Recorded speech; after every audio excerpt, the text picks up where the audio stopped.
কালনা পৌরসভার ২ নম্বর ওয়ার্ডের ডাঙ্গাপাড়া এলাকায় অবস্থিত বর্ধমান মহারাজাদের স্মৃতিবিজড়িত সমাজবাড়িতে প্রতিষ্ঠিত নারায়ণ মন্দিরে বাৎসরিক অনুষ্ঠান উপলক্ষে হোমযজ্ঞ ও ভোগপ্রসাদ বিতরণের আয়োজন। এদিন রবিবার সন্ধ্যায় নৃসিংহ চতুর্দশীর বিশেষ দিনে হোমযজ্ঞের ব্যবস্থা করে স্থানীয় কর্তৃপক্ষ। এদিন রবিবার সন্ধ্যে ৭টা নাগাদ চিত্তরঞ্জন মুখোপাধ্যায় তিনি বলেন, কালনার ঐতিহ্য সমাজবাড়ি ভগ্নপ্রায় অবস্থায় পড়েছিল। 2023 সালে আমরা কিছুটা সংস্কার করে নারায়ণ মূর্তি স্থাপন করার পর সেখানে পুজো শুরু করি। এই বছর তৃতীয় বর্ষে পদার্পণ করেছে, সেই উপলক্ষে বিশেষ পুজোর আয়োজন করা হয়েছে। পাশাপাশি ভগ্নপ্রায় সমাজবাড়িকে সংস্কারের দাবিও তোলেন তারা। হাজির ছিলেন কালনা পৌরসভার উপপৌরপতি তপন পোড়েল। তিনি এই দিন বলেন, এই অনুষ্ঠানে যোগ দিতে পেরে ভালোই লাগছে। বিশিষ্ট সমাজসেবী ননী সিংহ জানান, দীর্ঘদিন ধরে এই মন্দিরটি বেহাল দশা। সবাই এগিয়ে এসে একসঙ্গে কাজ করা হয় তাহলে কালনা এমনিতেই মন্দিরময় শহর, আরও একটি দর্শনীয় স্থান তৈরি হবে। এদিন এই অনুষ্ঠানে উপস্থিত ছিলেন কালনার বিশিষ্ট গুণীজনেরা। কালনা ২ নম্বর ওয়ার্ডের আমাদের যে সমাজবাড়ি, যেখানে আপনার একটি নারায়ণ মূর্তি প্রতিষ্ঠিত করা হয়েছিল, সেখানে আপনার নৃসিংহ চতুর্দশী উপলক্ষে আজকে এখানে হোমযজ্ঞের আয়োজন করা হয়েছিল। সেখানে আমরা এসেছিলাম, যারা ভক্তগণ তারা এসেছিল, এলাকার স্থায়ী বাসিন্দা, বাংলার বিভিন্ন নাগরিকবৃন্দরা এখানে উপস্থিত হয়েছিল। এখানে আপনার ভোগ বিতরণেরও আয়োজন করা হয়েছে, সেখানে উপস্থিত হয়েছিলাম ধর্মীয় অনুষ্ঠানে। মানে কেমন লাগলো এখানে? খুব ভালো লাগলো। এটা তো একটা আমাদের সমাজবাড়িতে একটা অত্যন্ত গুরুত্বপূর্ণ জায়গা, বর্ধমান মহারাজাদের স্মৃতিবিজড়িত স্থান। স্বভাবতই এখানে তো মানুষজনের একটা সেন্টিমেন্ট জড়িয়ে আছে, সেখানে আসলাম, ভালোই লাগলো। আগামী দিনেও আসবো। অনুষ্ঠান হচ্ছে, আর মানে কি এখানে আপনারা চাইছেন করতে? এই যে সমাজবাড়ি নারায়ণ মন্দির, এটা কিন্তু কালনার একটা অন্যতম ঐতিহ্য। কালনাবাসী সবাই কিন্তু এটা বিশ্বাস করে, দীর্ঘদিন এটা একটা সংস্কৃতি। কিন্তু এই সমাজবাড়ি বহুদিন ধরেই অবহেলিত, অযত্নের মধ্যে ভেঙে চলে যাচ্ছে। অনেক জায়গাও দখল হয়ে গেছে, বিক্রি হয়ে গেছে। শুধুমাত্র এই একটা মন্দির এবং পেছনে আর একটা শিব মন্দির, এই দুটো মন্দির এখন বেঁচে আছে।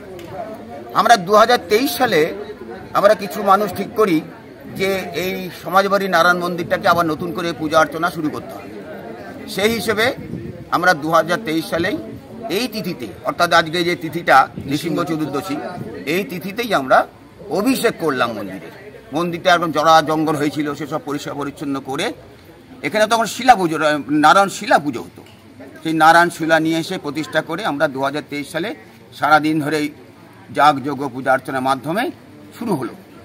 এবং সেই দিন থেকে প্রত্যেক দিনই সকাল সন্ধ্যা পূজা অর্চনা হয় নিয়মিত, এবং প্রতি পূর্ণিমাতে এখানে ভোগ আরতি হয়। দিয়ে গত বছর মানে 2024 সালে আমরা নারায়ণের একটি বিগ্রহ এখানে প্রতিষ্ঠা করি। শঙ্খচক্র গদা পদ্মধরী নারায়ণ এখানে প্রতিষ্ঠিত হয়েছেন। আজকে এটা তৃতীয় বর্ষ। সেই তৃতীয় বর্ষ হিসেবে এটা অভিষেক দিন, আমাদের প্রতিষ্ঠা দিবস, নারায়ণ মন্দির প্রতিষ্ঠা দিবস হিসেবেই আমরা এটা পালন করি। এবং এই বছর 2025-এ এই তারিখে, এই তিথিতেই, একই তিথিতেই আমরা এটা পালন করছি। সমস্ত কালনা নগরবাসীকে আমন্ত্রণ জানিয়েছিলাম। কালনার বাইরেও বহু মানুষ এসছেন। তাদের আগ্রহ উৎসাহ দেখে আমরা বিশ্বাস করি যে আমরা এই ঐতিহ্যটাকে আমরা বাঁচিয়ে রাখতে পারবো। আগামী দিনে নারায়ণ মন্দির যে অনেক ভগ্নদশা হয়ে গেছে, আমরা সেটাকে আরও সংস্কার করতে পারবো, করে সুন্দর একটা আবার কালনার ঐতিহ্য আমরা ফিরিয়ে আনতে পারবো, এটা বিশ্বাস করি। আপনার নাম? আমার নাম চিত্তরঞ্জন মুখোপাধ্যায়। কি পারপাসে বিষয়টা যদি একটু বলেন। আমরা এসছি, এটা কালনার একটা ঐতিহ্য, খুব পুরনো হিন্দুদের একটা ঐতিহ্য, যাতে এই ঐতিহ্যটা আজকে এই অবস্থায় আছে। আমি আশা করব কালনার সর্বস্তরের মানুষ যদি এগিয়ে আসে, এই পুরাতন সংস্কৃতিটা যদি আবার নতুন করে কালনার বুকে সুন্দরভাবে তৈরি হয়, তাহলে কালনার সর্বস্তরের মানুষ যারা আছেন, আজকে এখানে তপনদাও আছেন, এটা একটা আমাদের কাছে সবচেয়ে বড় ব্যাপার। তপনদার কাছেও আমরা আবেদন রাখবো, পৌরসভার এই তপনদা, পৌরসভার আমাদের ভাইস প্রেসিডেন্ট আছেন এখানে পৌরসভার, উনিও যদি এটার প্রতি দেখেন, এতে কালনার একটা ঐতিহ্য, কালনার একটা সম্মান, কালনার একটা নাম, যে ঐতিহ্যগুলো যদি সুন্দরভাবে গড়ে ওঠে। কালনার একটা ঐতিহ্য এমনিই আছে, কালনা এত মন্দির, এত পুরাতন ঐতিহ্য রয়েছে, বর্ধমান রাজাদের ঐতিহ্য এত রয়েছে, এখানে অনেক অনেক দূর থেকে অনেক লোকেরা আসে, কিন্তু এখানে সেই সুস্থ পরিবেশটা গড়ে ওঠেনি।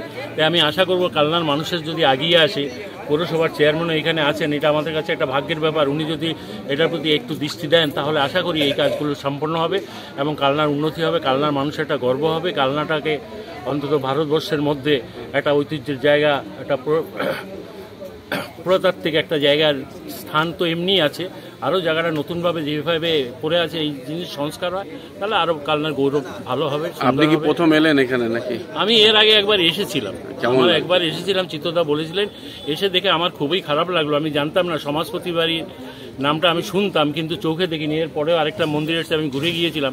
যদি আমার দ্বারা কোনো কাজ হয়, আমার কোনো কাজ লাগে, আমাকে যদি এর কর্মকর্তা বা এদের যারা কমিটিতে আছে তারা যদি আমার কোনো সহযোগিতা চায়, আমার যতটুকু ক্ষমতা আছে আমি এটা চেষ্টা করব সেটা আমি করার জন্য।